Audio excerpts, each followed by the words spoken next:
ఒకప్పటితో పోలిస్తే ఇటీవల రకరకాల పండ్లు అందుబాటులోకి రావడంతో బత్తాయి వాడకం కాస్త తగ్గిందనే చెప్పాలి. కానీ స్థానికంగా పండే బత్తాయిలో పోషకాలే కాదు, ఔషధ గుణాలు ఎక్కువే అంటున్నారు ఆధునిక వైద్య నిపుణులు. ముఖ్యంగా జీర్ణ సమస్యల నివారణకి ఇది ఎంతో మేలు చేస్తుంది. ఎందుకంటే బత్తాయిలోని ఆమ్లాలు శరీరంలో పేరుకున్న టాక్సిన్లను బయటకు పంపేందుకు దోహదపడతాయి.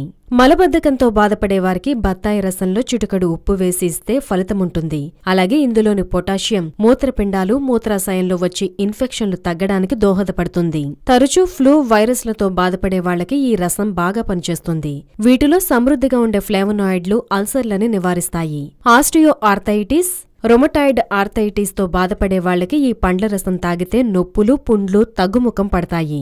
అలాగే డయేరియా వల్ల కలిగే అలసటకి, నీరసానికి బత్తాయి రసం అద్భుతమైన మందుగా పనిచేస్తుంది.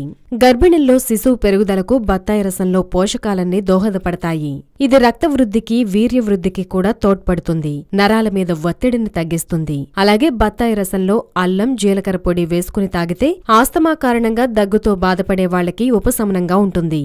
ఇందులోని విటమిన్లు జుట్టు పెరుగుదలకు, చర్మ సౌందర్యానికి దోహదపడతాయి.